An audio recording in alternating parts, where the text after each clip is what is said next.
Doctor slum episode second. Episode के starting में हम देखते हैं कि न्यूल अपने आप से कह रही होती है कि कभी कभी आपका माइंड इस तरीके से डिस्ट्रैक्ट हो जाता है कि आप काफी सारे प्रॉब्लम के बीच में फंस जाते हो और जब आप उन प्रॉब्लम से बाहर नहीं आते हो तब आपको ऐसा महसूस होता है कि आप मर जाओ। इसी तरीके की न्यूल भी फील कर रही थी।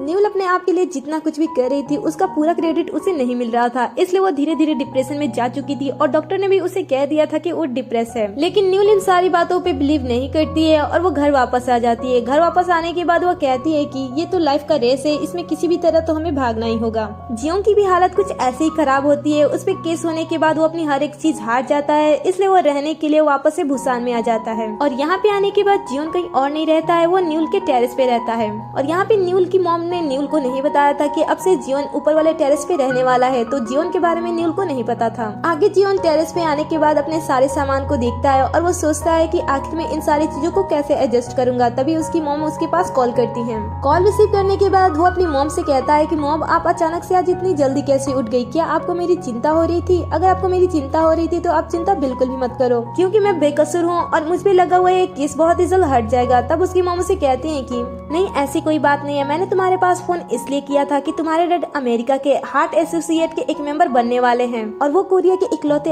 ऐसे पर्सन हैं जो इस चीज को अचीव कर रहे हैं, इसलिए तुम दोबारा कोई और गलती मत कर देना जिसकी वजह से उनके करियर पे कोई इफेक्ट पड़े। अब ये बातें जब जियोंग अपनी मॉम के मुंह से सुनता है तब उसे बहुत ही ज्यादा बुरा लगता है, क्योंकि कहीं ना कहीं वो इस समय पे अपने पेरेंट्स का सपोर्ट चाहता था। लेकिन उसकी मॉम जब उससे इस तरीके से बात कर रही थी तब उसका दिल पूरी तरीके से टूट चुका था, इसलिए वो इन सारी बातों को सोचते हुए इमोशनल हो जाता है और रोने लगता है। तब यहाँ पे न्यूल आती है और न्यूल उसे पूछती है कि तुम कौन हो? और जब जियोंग पलटता है और ये दोनों एक दूसरे को देखते हैं तब ये दोनों एक दूसरे को देखकर सरप्राइज हो जाते हैं। अब न्यूल यहाँ पे उसे पूछ रही होती है कि तुम यहाँ पे क्या कर रहे हो? तभी हवा के झोंके से न्यूल का जो ब्रा होता है वो जॉन के ऊपर आके गिर जाता है, जिसे देखकर तो न्यूल को बहुत ही ज्यादा एम्बैरेस फील होता है और वो उस ब्रा को लेकर छुपाने लगती है और वो उसे कहती है कि ये मेरा ब्रा नहीं है, मैं तो स्पोर्ट्स ब्रा पहनती हूँ। जियोन उसे कुछ नहीं कहता है, बट जब वो अपनी नजरें मुड़ाता है तब वो देखता है कि वहाँ पे काफी सारे ब्रा हैं, इसलिए वो अपनी नजरें नीचे कर लेता है। आगे न्यूल उसे पूछती है कि तुम जियोंग वो ही हो ना? ये सुनकर वो कहता है कि नहीं, मैं वो नहीं हूँ। फिर न्यूल उसे कहती है कि नहीं, मुझे पता है कि वो तुम ही हो। जियोन उसे कहता है कि अगर तुम्हें पता है कि मैं जियोन हूँ तो तुम मुझसे पूछ क्यों रही हो? न्यूल उसे कहती है कि तुम यहाँ पे क्या कर रहे हो? क्या तुम मुझे देखने के लिए यहाँ पे आए हो? जियोंग उसे कहता है कि इतनी अच्छी किस्मत तुम्हारे पास कहाँ है कि मैं तुम्हें देखने के लिए यहाँ पे आऊंगा? मेरा सब कुछ बर्बाद हो गया है, इसलिए मैं अब से यहाँ पे रहूंगा। अब ये बातें सुनकर न्यूल उसे कहती है कि नहीं, तुम यहाँ पे नहीं रह सकते हो, यहाँ पे तो मैं रहती हूँ। जियोंग उसे कहता है कि क्या तुम यहाँ पे रहती हो? ऐसा नहीं हो सकता है, तुम यहाँ पे नहीं रह सकती हो। न्यूल उसे कहती है कि कैसे नहीं रह सकती हूँ, मैं यहीं पे रहती हूँ। अब यहाँ पे ये दोनों काफी ज्यादा परेशान हो जाते हैं और कहते हैं कि नहीं, ऐसा नहीं हो सकता है और वो एक ही घर में नहीं रह सकते हैं। अब इसके बाद जियोन यहाँ से जाने के बाद अपने फ्रेंड के पास कॉल करता है और उसे कहता है कि इस जगह के पास मुझे भेजने से पहले तुम्हें पता लगाना चाहिए था ना कि इस जगह पे कौन रहता है और इस जगह पे क्या होता है। नीचे हम न्यूल को देखते हैं जिसके पास उसकी फ्रेंड आती है। वो उसे देखकर कहती है कि तुम बेहोश हो गई थी, क्या अब तुम ठीक हो? तो न्यूल उसे कहती है कि हाँ, मैं ठीक हूँ, लेकिन ऊपर रहने के लिए कौन आ गया है? तब उसकी फ्रेंड उसे कहती है कि तुमने कहा था कि ऊपर वाले अपार्टमेंट में किसी को रखना है, इसलिए मैंने यूमिन से कह के एक नया किराएदार मंगा लिया। इससे तुम्हें कोई प्रॉब्लम है क्या? न्यूल कहती है कि नहीं, ऐसी कोई बात नहीं है। ऊपर जियोन अपने फ्रेंड से कह रहा होता है कि देखो, यहाँ पे मेरी फ्रेंड न्यूल रह रही है, इसलिए मैं यहाँ पे नहीं रह सकता हूँ। वो उसे कहता है कि मुझे सच में नहीं पता था कि तुम्हारी फ्रेंड वहाँ पे रह रही है। वैसे क्या तुम उसे देखकर एम्बैरेस फील कर रहे हो? जियोन उसे कहता है कि नहीं, मैं ऐसा क्यों कर सकता हूँ, मैं तो बस यहाँ से गायब हो गया था। वो कहता है कि तुम्हें पता है कि मैं यहाँ पे अपने लाइफ के सबसे बुरे समय में यहाँ पे आया हूँ और इस तरह की मैं न्यूल के सामने नहीं जा सकता। वो उसे कहता है कि क्यों? क्या उसके साथ तुम्हारा कोई अलग रिश्ता था? क्या वो तुम्हारी फर्स्ट लव है, इसलिए तुम उसके सामने इस तरीके से नहीं जा सकते हो? जियोन कहता है कि मैंने तुमसे पहले ही कहा ना कि ऐसी कोई बात नहीं है। वो कहता है कि हम दोनों के बीच में प्यार नहीं था, हम दोनों तो एक दूसरे के लिए बहुत बड़े वाले दुश्मन थे। ये सुनकर वो कहता है कि आखिर क्यों, ऐसी क्या बात थी? और फिर से यहाँ पे हमें 2009 का सीन दिखाया जाता है। यहाँ पे हम न्यूल को देखते हैं जो कि इस समय भी पढ़ाई कर रही होती है और उसे बिल्कुल भी पसंद नहीं आता है जब कोई उसे पढ़ाई करते टाइम डिस्टर्ब करे। यहाँ पे वो पढ़ते पढ़ते फिर से अपनी ड्राई कॉफी खा रही होती है। ये देखकर जियोंग के दोस्त उससे कह रहे होते हैं कि ये लड़की आखिर एक दिन में कितना सारा ड्राई कॉफी पी जाती है। वैसे तुम दोनों ही पढ़ने में टॉप के स्टूडेंट हो, लेकिन जब भी तुम्हें पढ़ते हुए देखा जाता है तो तुम बहुत ही शांत तरीके से पढ़ाई करते हो और लिखते रहते हो। लेकिन एक तरफ उसे देखा जाए तो वो ऐसे पढ़ाई करती है जिसे देखकर लगता है कि कोई बुलडोजर फास्ट की स्पीड में जाने वाला है। और ऐसा कहते हुए कूदते फांदते हाथ में बुक लिए हुए डांस करने लगता है और कहता है कि मैं साइंस पढ़ रहा हूँ, मैं एसएसटी पढ़ रहा हूँ, मैं मैथ पढ़ रहा हूँ। इसमें वो बहुत ही ज्यादा शोर कर रहा होता है, इसलिए न्यूल जोर से चीखती है और कहती है कि शांत हो जाओ। इसलिए वो एम्बैरेस फील करने लगता है और वहाँ से जियोंग के पास चला जाता है और कहता है कि देखा ना, ये कितनी अजीब लड़की है। जल्दी हमारे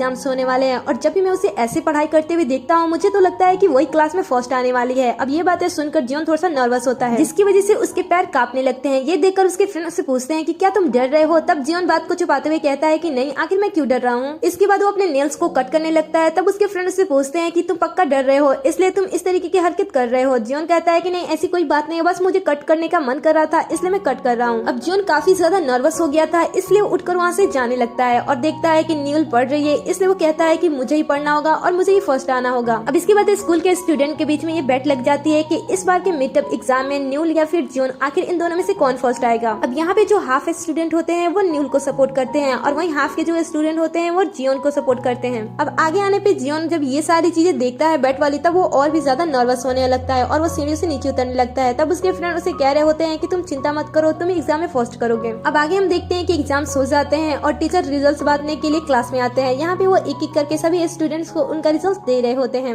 अब जब जियोन की बारी आती है तब वो फुल एटीट्यूड के साथ रिजल्ट लेने के लिए टीचर के पास जाता है। टीचर उसे रिजल्ट देते हैं, साथ ही उसे शाबाशी देते हैं। अब ये खुशी खुशी अपने रिजल्ट को चेक कर ही रहा होता है, तभी वो देखता है कि उसके सारे सब्जेक्ट में तो अच्छे मार्क्स आए हैं, लेकिन जो उसका पोजीशन है वो सेकंड है। सेकंड पोजीशन देखते ही वो वहीं पे ही गिर जाता है और बेहोश होने की कगार पे पहुंच जाता है। उसकी ऐसी हालत देखकर उसके फ्रेंड उसके पास आते हैं और उसे कहते हैं कि तुम सांस लो। फिर वो उसे नर्स ऑफिस में लेकर जाते हैं। जब उसके फ्रेंड उसे लेकर जा रहे होते हैं तब वो ठीक से चल नहीं पा रहा होता है, उसके जो पैर होते हैं वो लड़खड़ाने लगते हैं। उसके फ्रेंड उसे उठाकर उसे खींचते हुए लेकर जाते हैं। जब वो ठीक हो जाता है तब वो आता है और स्टूडेंट की बातों को सुनता है, जहाँ पे स्टूडेंट कह रहे होते हैं कि जियोन सेकंड आने की वजह से बेहोश होने की कगार पे पहुंच चुका था और वो इस बार सेकंड आया था। अब जियोन ये सारी चीजें देखकर बहुत ही ज्यादा गुस्सा हो जाता है और वो डिसाइड करता है कि वो इस बार फर्स्ट आकर ही रहेगा। इधर हम न्यूल को देखते हैं, जो कुछ भी हुआ था उसकी वजह से न्यूल तो बहुत ही ज्यादा खुश थी और उसने डिसाइड किया था कि आज वो स्कूल में सबसे पहले जाएगी। लेकिन वो देखती है कि वहीं पे जियोन अपनी साइकिल से आ जाता है। ये देखकर वो दौड़ने लगती है। तब जियोन उसे कहता है कि क्या तुम इसी तरीके से भागने वाली हो। उसके बाद वो अपने साइकिल को तेज करता है और वो डांस करते हुए यहाँ से चला जाता है। जियोन आगे जा रहा होता है और ये देखकर न्यूल को बहुत ही ज्यादा गुस्सा आता है और वो अपने आप से कहती है कि मैं इसे भी देख लूंगी। अब क्लास में सभी स्टूडेंट को नींद आ रहे होते हैं। तब न्यूल अपनी ड्राई कॉफी निकाल कर उसे खाने जा रही होती है। तभी वो देखती है कि जियोन जो है वो एक बार में डबल ड्राई कॉफी ले रहा था, जो कि उसे हजम तो नहीं हो रहा था। उसे लेने पे उसे वोमिटिंग जैसा फील हो रहा था, लेकिन तब भी वो उस ड्राई कॉफी को खाए जा रहा था और कह रहा था कि इससे मुझे अब नींद नहीं लगेगा और इसे मैं और भी अच्छी तरीके से पढ़ाई करूंगा। अब ये सारी चीजें देख को तो न्यूल को बहुत ही अजीब लगता है। आगे टीचर दोनों को ही क्वेश्चन सॉल्व करने के लिए बोर्ड पे बुलाते हैं, जहाँ पे न्यूल अपना क्वेश्चन शांति से सॉल्व कर रही होती है। वहीं पे जो जियोन होता है उसका पूरा का पूरा ध्यान न्यूल पे होता है और उसने डिसाइड कर लिया था कि वो इस बार न्यूल से नहीं हारेगा, इसलिए वो जल्दी जल्दी करके उस क्वेश्चन को सॉल्व कर देता है। टीचर जियोन के लिए ताली बजाते हैं। उसके बाद जियोन फुल एटीट्यूड में न्यूल के पास जाता है और उसके पास जाने के बाद वो उसका आंसर कंप्लीट करता है। अब यहाँ पे न्यूल ने भी अपना आंसर कंप्लीट कर ही दिया था, बस उसे 1 लिखना था,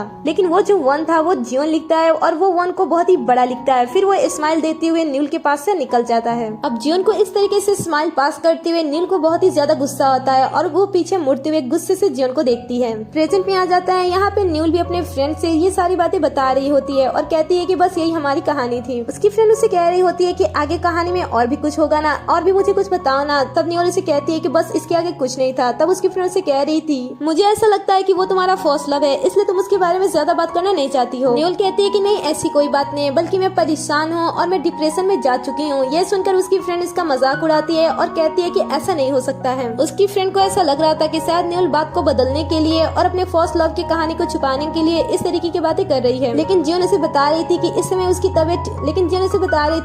उसकी हालत ठीक नहीं है, वो डिप्रेशन में जा चुकी है। आगे उसकी फ्रेंड से कहती है कि अब तो वो यहाँ पे आ गया है और तुम भी यहाँ पे हो, तो आगे क्या होने वाला है। न्यूल कहती है कि आगे कुछ नहीं होने वाला है, मुझे ऐसा लग रहा है कि वो बहुत ही जल्द यहाँ से चला जाएगा। इधर हम जियोन को देखते हैं जो कि खाते हुए कह रहा होता है कि बस मुझे कॉन्ट्रैक्ट को पढ़ना है और बहुत ही जल्द मैं यहाँ से चला जाऊंगा। आगे जब उस कॉन्ट्रैक्ट को पढ़ रहा होता है तब उसका होश ही उड़ जाता है, क्योंकि यहाँ पे लिखा था कि डिपॉजिट देने के बाद ही आप यहाँ से जा सकते हो। नेक्स्ट सीन में हम न्यूल को जाते हुए देखते हैं। वहीं पे जियोन भी आ जाता है और जिस साइड न्यूज जा रही होती है वो उसी साइड जाने लगता है। ये देखकर वो परेशान हो जाती है और कहती है कि आखिर तुम मुझसे चाहते क्या हो, तुम्हारा प्रॉब्लम क्या है, आखिर तुम बांस की तरह मेरे सामने खड़े क्यों हो। तब जियोन उसे कहता है कि तुम तो मेरे बारे में जानती हो ना कि इस समय मेरी हालत कैसी है। इस समय मेरा हर एक चीज चला गया है, इसलिए मैं चाहता हूँ कि तुम मुझे यहाँ पे रहने दो। न्यूल कहती है कि तुम यहाँ पे रह सकते हो, वैसे भी तुम जैसे लोग यहाँ पे रहें या फिर ना रहें मुझे इससे कोई भी फर्क नहीं पड़ता है। ये सुनकर जियोन उसे कहता है कि मुझ जैसे लोग से मतलब क्या है तुम्हारा। वो कहता है कि आखिर तुम कहना क्या चाहती हो। तब न्यूल पलटती है और कहती है कि तुम क्या कह रहे हो। तब जियोन शांत हो जाता है और कहता है कि कुछ नहीं।